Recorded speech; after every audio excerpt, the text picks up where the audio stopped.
Capres Ganjar Pranowo menempati elektabilitas tertinggi di wilayah Jawa Timur menurut hasil survei terbaru Indikator Politik Indonesia. Dalam simulasi 3 nama, Ganjar Pranowo yang merupakan bakal capres dari Partai Perindo unggul dengan angka 43,9%. Sementara itu di posisi kedua ada Prabowo Subianto dengan nilai elektabilitas 33,8%. Sedangkan Anies Baswedan menempati posisi ketiga dengan angka 14,4%. Survei terbaru Indikator Politik Indonesia terkait peta elektoral di Jawa Timur ini dilakukan pada 14 hingga 20 September 2023.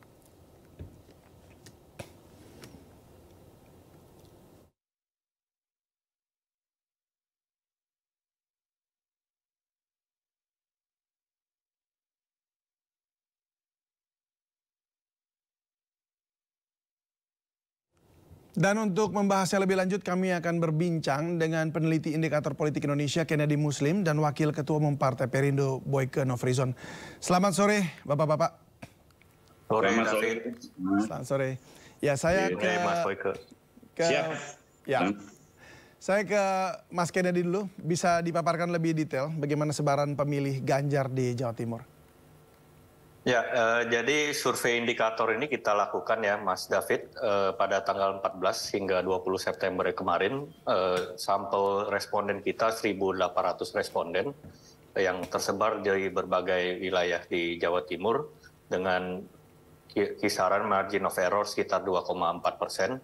Dan memang kita temukan hasil terkait dengan elektabilitas capres di wilayah Jawa Timur itu Pak Ganjar masih yang teratas di angka 43,9%, disusul dengan Pak Prabowo di 33,8%, dan di posisi ketiga ada Pak Anies dengan 14,4%. Jadi memang survei ini dilakukan pasca deklarasi dari Pak Anies dan Gus Muhaimin ya di Surabaya yang pada tanggal 3 September kemarin. Jadi kita lihat memang belum ada pergerakan ya terkait dengan suara Pak Anies meskipun sudah Gus Muhaimin sudah berpindah koalisi. Ini kan tadinya diharapkan akan bisa mengungkit suara Mas Anies, tapi per waktu survei dilakukan ternyata situasi masih belum berubah. Malahan ada kecenderungan kita melihat dalam 1 tahun terakhir memang suara Pak Ganjar dan disusul Pak Prabowo ada momentum kenaikan di Jawa Timur. Ini tidak bisa dilepaskan menurut analisa saya dari peran dari dua faktor ya. Satu terkait dengan faktor kingmaker Pak Jokowi, Presiden Jokowi. Karena tingkat kepuasan Presiden Jokowi ketika kita survei itu di Jawa Timur mencapai 86,8%. Ini tinggi sekali.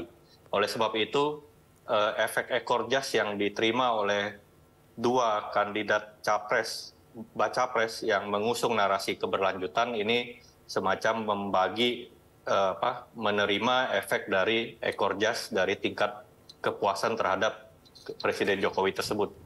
Tentu saja faktor kedua yakni dari dukungan NU gitu. Karena tidak bisa kita pungkiri Jawa Timur ini merupakan provinsi kunci yang juga sekaligus merupakan epicentrum dari basis sosiokultural organisasi NU sendiri. Di survei itu sendiri dari pemilih masyarakat Jatim yang merasa mereka bagian dari NU sendiri mencapai 79, hampir 80%. Oleh karena itu, kemana arah bandul dukungan NU itu menjadi sangat penting dalam pertarungan di Provinsi Jawa Timur yang diprediksi akan menjadi battleground bagi 3 capres ini di pemilu 2024 nanti. Ya, ini menjadi sangat menarik ya, sebab kalau dilihat 70% yang mengisi ikut survei tersebut, kemudian mereka juga malah 40% ya memilih Ganjar Pranowo sebagai presiden, tapi juga masih ada Prabowo, sementara Caimin tampaknya tidak berhasil membawa pengikutnya gitu untuk mendukung dia. Nah, saya mungkin ke Pak Boyke dulu. Pak Boyke, apa kira-kira yang membuat sehingga perpindahnya Caimin dengan Mas Anies ini bergabung jadi satu, ini tidak menggerakkan sama sekali? Mungkin sampai boleh dikatakan tuh minim sekali lah ya, begitu, menggerakkan basis masanya PKB. Ya, pertama-tama gini ya, kalau persoalan kenapa masuknya Muhaimin Iskandar bergabung menjadi cawapresnya Anies, ternyata tidak memuncakkan pilihan signifikan kaum Nahdliyin yang ada di Jawa untuk beramai-ramai mendukung Mas Anies. Ini terbukti dari beberapa elektabilitas yang telah dilakukan oleh kajian-kajian lembaga survei. Yang terakhir adalah Indobarometer. Yang terakhir ini adalah beberapa kajian ya. Nah, lalu saya melihat bahwa ada rekam jejak yang terjadi di masa lalu, bahwa kehadiran Caimin ya, yang hari ini menjadi cawapres dari Anies, ternyata tidak menjadi pilihan signifikan untuk masyarakat Jawa Timur. Seharusnya kan persepsi publik atau persepsi dari teman-teman yang ada di kelompok Mas Anies bahwa hadirnya Caimin menjadi cawapres itu bisa meningkatkan elektabilitas dari pasangan Anies maupun Caimin. Ternyata tidak juga. Pertama tadi saya bilang bahwa ada rekam jejak masa lalu yang itu membekas di pemikiran sepanjang tahun ya, karena itu sejarah yang tidak akan bisa dilupakan. Di pemikiran teman-teman kaum Nahdliyin atau para saudara Nahdliyin pada saat terjadi mungkin tanda kutip ya pengambil alihan dari partai PKB dari almarhum Gus Dur, akhirnya mendapat pimpinan yaitu Caimin. Walaupun ada proses pengadilan yang berjalan, tapi orang kampung atau orang di sana tidak melihat proses itu, tidak melihat proses pengadilan itu. Yang mereka lihat bahwa Gus Durian atau kelompok teman-teman dari Nahdliyin sendiri yang mayoritas hari itu sangat mencintai almarhum Gus Dur, itu melihat bahwa ini perlawanan dilakukan oleh seorang Caimin kepada yang dianggap adalah pimpinan mereka, dan ini membekas tahun per tahun sampai beberapa puluh tahun kemudian membekas, dan ini tentunya akhirnya berakhir pada situasi dan kondisi yang hari ini ternyata elektabilitas Anies tidak menjadi tinggi, karena harapan dari Anies sendiri ketika dia mengambil Caimin, posisi elektabilitasnya elektoralnya di Jawa itu akan tinggi. Itu satu. Kedua, yaitu kenapa bukan tiba-tiba saja, kenapa hari ini juga ada elektabilitas yang sangat tinggi yang dimiliki oleh Mas Ganjar, terutama di antara pasangan Pak Prabowo dengan Anies, terutama di Jawa Timur. Nah, kalau Jawa Timur adalah epicentrum ya, itu titik nadir dari Pilpres 2024 nanti. Kenapa? Karena sorotan mata mengarah kepada Provinsi Jawa Timur karena dianggap sangat penting. Nah, kita melihat bahwa ini keberhasilan dari Mas Ganjar sendiri terutama. Bahwa ketika Mas Ganjar mencalonkan menjadi calon presiden, itu diterima sama publik. Diterima sama publik Jawa terutama. Kalau kita bicara rekam jejak ya, Mas Ganjar adalah mantan gubernur Jawa Tengah. Satu. Kedua, kalau kita bicara Anies adalah mantan gubernur DKI. Kalau kita bicara Pak Prabowo, Pak Prabowo tidak pernah menjadi gubernur gitu loh. Jadi kalau kita bicara Jawa Tengah maupun Jawa Timur, ya notabene publik, masyarakat di sana mengenal sosok seorang Ganjar Pranowo. Karena kenapa? Ada rekam jejak yang tertoreh oleh beliau yang setelah beliau torehkan semasa beliau menjadi gubernur di Jawa Tengah. Nah, kalau kita di Jawa Tengah itu bersampingan dengan Jawa Timur. Tentunya orang lebih mengenal sosok seorang Ganjar Pranowo, orang yang ada di Jawa Timur ya, lebih dekat gitu loh. Lebih dekat hatinya, kebatinannya terhadap yang namanya Ganjar Pranowo daripada Anies maupun Prabowo Subianto gitu. Nah, karena kenapa tuh kedua? Ini juga dari cara-cara Mas Ganjar ya, yang setiap melakukan roadshow politik, setiap melakukan kampanye atau melakukan komunikasi publik ya, menyapa masyarakat, itu baik di Indonesia terutama di Jawa ya, terutama Jawa Timur, itu mengena di perasaan masyarakat Jawa Timur gitu loh. Nah, karena kenapa? Karena Mas Ganjar sendiri kebatinannya adalah memang berasal dari posisi Jawa Tengah itu yang berseberangan dengan Jawa Timur. Bahkan ya bedanya tidak beda jauh ya, antara posisi Jawa Timur Jawa Tengah kan bersebelahan. Nah, ini mungkin menjadi salah satu faktor yang menyebabkan Mas Ganjar diterima oleh publik Jawa Timur. Dari rekam jejak beliau sebagai mantan gubernur, lalu dari cara beliau menyapa, cara beliau roadshow, cara beliau melakukan kampanye politik positif, ini diterima sama publik. baik politik baik publik orang tua maupun publik yang namanya generasi milenial itu dari umur 17 tahun sampai 40 tahun. Baik, saya coba ke ini dulu Pak Boyke. Saya mau pastikan dulu lagi apa yang disampaikan Pak Boyke tadi memang apakah itu yang ada di apa namanya mungkin di isi hati atau isi kepala dari warga Jawa Timur nih. Makanya saya ingin pastikan lagi apakah memang betul dari semua masyarakat Jawa yang khususnya tadi 70% ikut adalah basisnya Nadliyin atau Nadlatul Ulama ini memang melihat kedekatan antara Mas Ganjar itu karena memang karena memang kedekatan lebih kepada Pak Jokowinya atau karena memang dari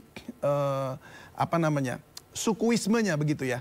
Sukuisme gitu karena juga dekat secara geografis begitu. Bagaimana Pak Kennedy? Ya, memang kalau kita lihat dari latar belakang etnis tidak bisa dipungkiri ya. Pak Ganjar dibandingkan dengan Pak Anies maupun Pak Prabowo memang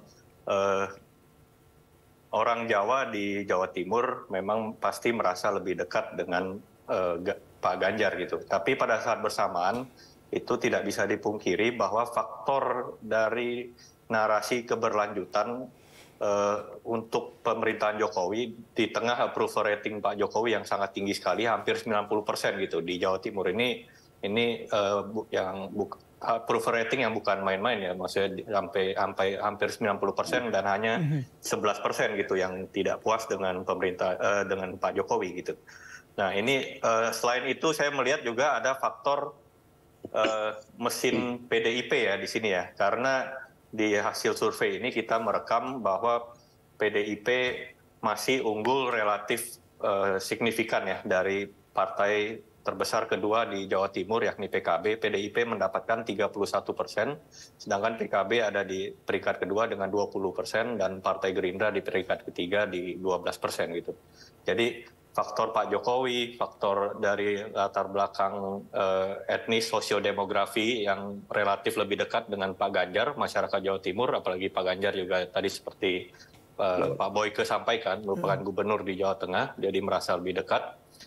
Selain itu juga tentu saja faktor dari mesin partai PDIP yang masih merajai konteks Provinsi Jawa Timur saat ini, dan Pak Ganjar asosiasinya sudah sangat kental gitu dengan PDIP, dan itu juga terbukti dengan ketika kita analisa breakdown dari pilihan partai dengan capres, itu memang fenomena split ticket voting di Pak Ganjar, begitu juga dengan Pak Prabowo dengan Gerindra itu relatif sangat kecil ya maksudnya. Sedangkan di PKB sendiri fenomena split ticket voting itu masih terlihat lumayan lebar gitu. Ada misalnya di PKB itu justru yang unggul masih Pak Prabowo, disusul dengan Mas Ganjar, baru Mas Anies gitu.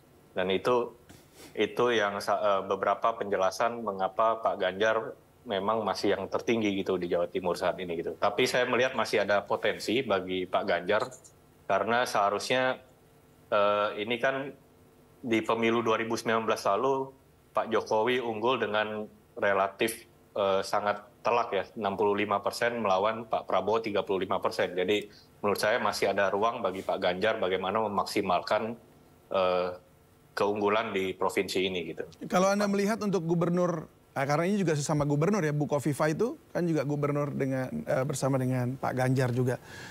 Seberapa besar pengaruhnya Bu Kofifa terhadap pemilih di Jawa Timur untuk mendukung ke Ganjar atau ke Pak Prabowo gitu? Ya itu makanya faktor pemilihan cawapres sekarang sangat hangat ya, Mas David.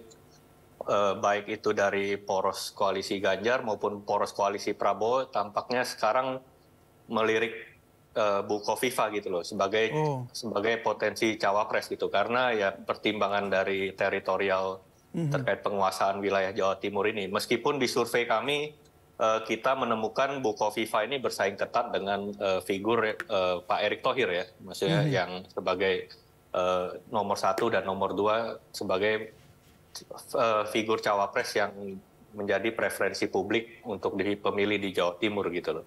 Jadi baik itu di kalangan NU maupun di responden umum pemilih Jawa Timur, itu nama Pak Erik dan Bu Khofifah bertengger di peringkat atas, peringkat 1 dan 2, terkait dengan cawapres yang paling potensial mendampingi baik Pak Ganjar maupun Pak Prabowo. Jadi kita perlu melihat sinyal kemana nanti Bu Khofifah. Memang sudah ada beberapa isu Bu Khofifah udah didekatin untuk menjadi tim sukses salah satu baca pres, kalaupun dia menolak untuk menjadi cawapres gitu ya, maksudnya.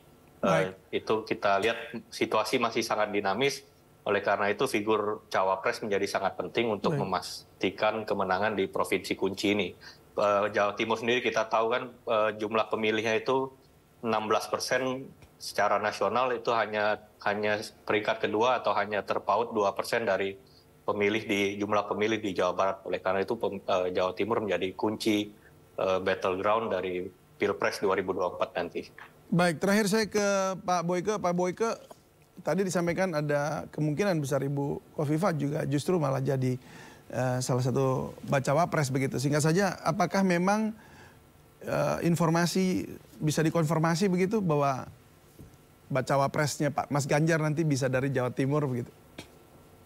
Ya, harapan kita gini ya, harapan kita karena memang 2024 itu peta politik Pilpres itu bergeser ke Jawa Timur menjadi titik nadir ya.